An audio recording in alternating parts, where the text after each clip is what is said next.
வணக்கம் நண்பர்களே. சிவா அயலி சீரியல் செம பரபரப்பா போயிட்டு இருக்குன்னே சொல்லலாங்க. பரபரப்பான கட்டத்துல நம்ம மோனிகா இந்திராணி வீட்டுக்கு வராங்க. அதோட கையில பத்திரிக்கையை வச்சுட்டு வராங்க. என்ன இவ பத்திரிக்கையை வச்சுட்டு எதுக்காக இங்க வந்தா அப்படின்னு இந்திராணி பார்க்குற நேரம், என்ன இந்திராணி பார்க்குற, இது எனக்கும் செல்லியனுக்கும் உள்ள நிச்சயதார்த்த பத்திரிக்கை. எங்களுக்கு என்ன 2 நாள்ல நிச்சயதார்த்தம் வருது. எனக்கு நிச்சயதார்த்தத்துக்கு வர வேண்டிய அவசியம் எனக்கு இல்லை.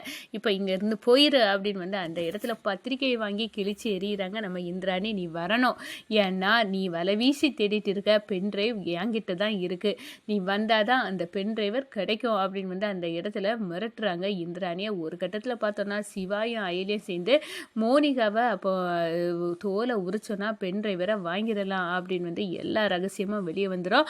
அதோட மாமாவுக்கும் இந்த கொலைக்கும் சம்மந்தம் கிடையாது, இளங்கோ தான் கொலையாளி அப்படின்னு நிரூபிக்க இதுதான் நல்ல வாய்ப்பு அப்படின்னு அந்த இடத்துல மோனிகாவை கடத்த திட்டம் போடுறாங்க நம்ம சிவாயும் அயலியும்.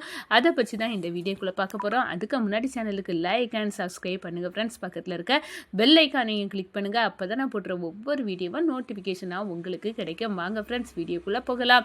ஃபஸ்ட்டு எடுத்த உடனே பார்த்தோன்னா ஒரு செம அதிரடியான பரபரப்பு கட்டம் தான். பரபரப்பான கட்டத்தில் தாங்க நம்ம பார்த்தோன்னா இந்த சைடு செல்வநாயகி பயங்கரமாக கோவப்படுறாங்க.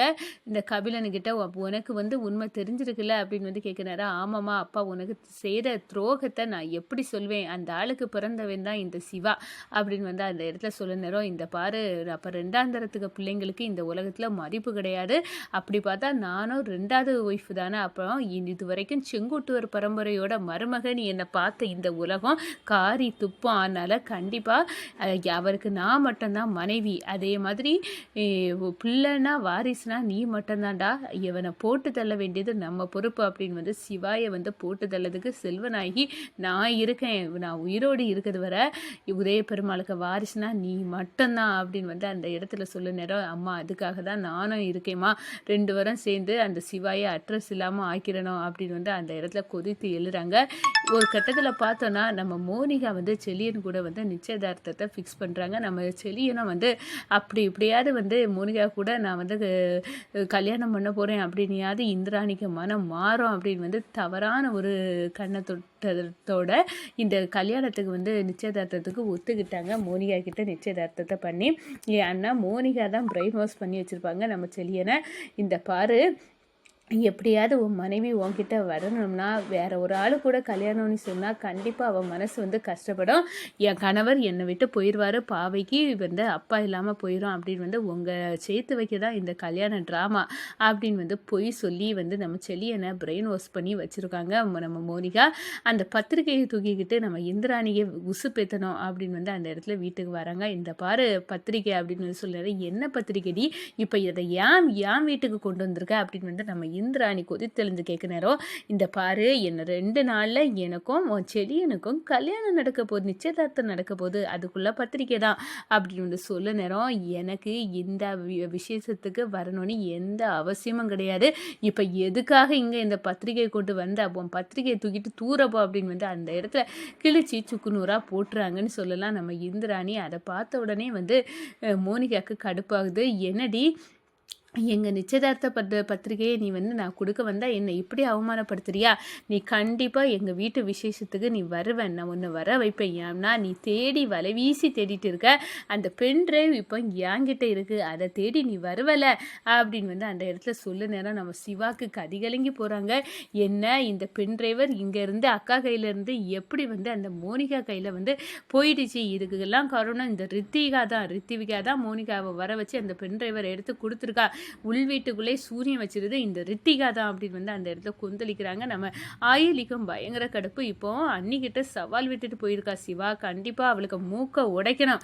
அதுவும் சென்னியன் அண்ணன் எதுக்காக புத்தி கெட்டு இப்போ இந்த மோனிகாவை நிச்சயதார்த்தம் பண்ண போறாருன்னு தெரியலையே, ஏன் இவர் இப்படி இருக்காரு, இதனால அக்களோட மனசு எவ்வளவு துடிக்கும் அப்படின்னு நம்ம சிவாயும் அதிர்ச்சியில் இருக்கிறாங்கன்னு சொல்லலாம். ஒரு கட்டத்தில் பார்த்தோன்னா இதுக்கு எல்லாம் காரணம் ரித்திகா தான். ரித்திகாவ தான் மோனிகாவ வர வச்சு அந்த பென் டிரைவர மோனிகா கிட்ட வச்சது இவ தான். இவள போட்டு அடிச்சு வெளுத்தா வரும் அப்படின்னு வந்து அந்த இடத்துல நினைக்கிறாங்க. ஒரு கட்டத்துல இவள எதுக்கு அந்த மோனிகாவே நம்ம அடிச்சு வெளுத்தோம்னா கண்டிப்பா அந்த பென் டிரைவரை வாங்கிடலாம். அதுவும் இல்லாம உங்க அப்பா எந்த தப்பும் பண்ணல அப்படின்னு இருக்க ஒரே சாட்சி அந்த பென் டிரைவர் நகர்ச்சியம் தான். அதோட வருமாவுக்குள்ள தொடர்பு எல்லாமே தோலை உரிச்சு காட்டுறதுக்கு அதுதான் ஒரு நல்ல வாய்ப்பு அப்படின்னு வந்து அந்த இடத்துல கொந்தளிக்கிறாங்க. அதே நேரம் பார்த்தோன்னா நம்ம வர்மா வந்து பயங்கர திட்டம் போடுறாரு. எப்படியாவது கபிலா அந்த பென் டிரைவரை நீ தேடி தருவேன்னு நினச்சேன், ஆனால் நீ தர மாதிரி இல்லை. என்னடா உன் வீட்டு உன் அக்கா எல்லாத்தையும் ஒரே நொடியாக தவிடுபடியாக்கி மேலுலகத்துக்கு அனுப்பிடலான்னு பார்த்தேன், ஆனால் அது நடக்க முடியாத அளவுக்கு வந்து நீ பண்ணதுக்கு ஒரே காரணம் வந்து உன்னை பார்த்து தான் நான் உன் குடும்பத்தில் கை வைக்காமல் இருக்கேன். ஆனால் ஜெயிலுக்குள்ளே இருக்காமல உன் அப்பன் உதய பெருமாள், அவனை நான் ஜெயிலாக வச்சு போட்டு தள்ள போகிறேன். ஐயோ அதை பண்ணிடாத வருமா ப்ளீஸ் அப்படின்னு வந்து சொல்கிறாங்க. அந்த பென் டிரைவர் என் கைக்கு வரட்டுனா கண்டிப்பாக உன் அப்பனை மேலுலகத்துக்கு அனுப்பதான்டா என்னோட வேலை அப்படின்னு வந்து வர்மா அந்த இடத்துல வந்து கொதிச்சு எழுறாங்கன்னு சொல்லலாம். ஒரு கட்டத்தில் நம்ம பார்த்தோம்னா நம்ம சிவாயும் அயலியும் இந்த மோனிகாட்ட இந்த பென் டிரைவர் இருக்குது அப்படின்னு வந்து தெரிஞ்சுக்கணும்னா இனி தாமதிக்க கூடாது.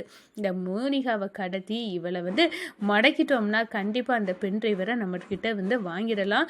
அதை கோர்ட்டில் கொண்டு காட்டுனா தகுந்த ஆதாரத்தோட நம்ம உங்கள் அப்பாவை வெளியே கொண்டு வந்துடலாம் சிவா அப்படின்னு வந்து நம்ம அயலி சொல்ல நேரம். ஆமாம், அதில் தான் எங்கள் அப்பா நிரபராதி, இதுக்கும் மினிஸ்டருக்கும் எங்கள் அப்பாவுக்கும் எந்த சம்மந்தம் கிடையாது அப்படின்னு வந்து அந்த இடத்துல வந்து வெளிப்படுத்துறதுக்கு இதுதான் ஒரு நல்ல சந்தர்ப்பம். வா மோனிகாவை இப்போ கடத்தலாம் அப்படின்னு வந்து அயலியும் சிவாயும் மோனிகாவை கடத்துகிறாங்க. ஒரு கட்டத்தில் மோனிகாவை மிரட்டி நாங்கள் வந்து அயலியும் சிவாயும் மாறு வேஷத்தில் வந்து போய் வந்து களம் இறங்குறாங்க. அதோட வந்து மோனிகாட்ட அந்த பென் டிரைவரை தராட்டுனா உன்னை உயிரோடு இப்போ பார்க்க முடியாது அப்படின்னு வந்து மிரட்ட நேரம் மோனிகாட்டேருந்து பென் டிரைவரை மீட்டுறாங்க. அதை கொண்டு வந்து கோர்ட்டில் கொண்டு கொடுத்து சப்மிட் பண்ணிடுறாங்க. அப்போ தான் வந்து மினிஸ்டருக்கும் வர்மாவுக்கும் தான் தொடர்பு இருக்குது. உதய பெருமாளுக்கு எந்த விதமான தொடர்பும் இல்லை அப்படின்னா வந்து மினிஸ்டர் குறையில் உதய பெருமாள் சம்மந்தப்படலை அப்படின்னு வந்து அந்த இடத்துல வந்து எல்லாத்தையும் வந்து தெரியப்படுத்துகிறாங்க. உதய பெருமாள் வெளியே வராங்க. இந்த சைடு பார்த்தோன்னா அப்பா வெளியே வந்துட்டாரு அப்படின்னு வந்து கபிலன் வந்து சந்தோஷப்படுறதை விட அப்பாவால் மூத்த வாரிசு அவன்தான் அப்படின்னு வந்து நீ ப்ரூஃப் ஆயிர போரு, ஆனால் அதுக்கு மட்டும் விடக்கூடாது அப்படின்னு வந்து அந்த இடத்துல வந்து கொந்தளிக்கிறாங்கன்னு சொல்லலாம். அதே நேரத்தில் பார்த்தோம்னா நம்ம கபிலன் வந்து செல்வநாயகி வந்து உதய பெருமாளி சட்டையை பிடிச்சி சொல்லுங்க எனக்கு ஏன் துரோகம் பண்ணீங்க அப்படின்னு வந்து கேட்க நேரம் இந்திராணி அதிர்ச்சியில் நிற்கிறாங்க. நம்ம சித்தப்பா இப்போ தான் வெளியே வந்திருக்காரு, அந்த இது இல்லாமல் நம்ம சித்தி ஏன் இவ்வளோ கோவப்படுறாங்க, என்ன ஆச்சு இவங்களுக்கு அப்படின்னு வந்து நிற்க நேரம் தான் என்ன சிவா தான் உங்கள் மூத்த வாரிசா சொல்லுங்க அப்படின்னு வந்து சட்டையை பிடிச்சி விழுக்க நேரம் வேற வழி இல்லை, இதுக்கு மேலே சிவா எனக்காக இவ்வளோ கஷ்டப்பட்டிருக்கான், அப்படி இருக்க நேரம் நான் என்ன வந்து அவனை என் பையனாக வந்து ஏற்றுக்கல அப்படின்னு வந்து நான் சொல்ல முடியாது அப்படின்னு வந்து நம்ம செல்வநாயகிட்ட போட்டு உடைக்கிறாங்க. ஆமாம், எனக்கும் சங்கரிக்கும் பிறந்தவன் தான் என் பையன் சிவா, இது என்னோட பையன்தான், இந்த வீட்டுக்கு மூத்த வாரிசு இவன் தான் அப்படின்னு வந்து நம்ம உதய பெருமாள் வாயிலேருந்து வருது. அதை கேட்டு அதிர்ச்சியில் நிற்கிறாங்கங்க.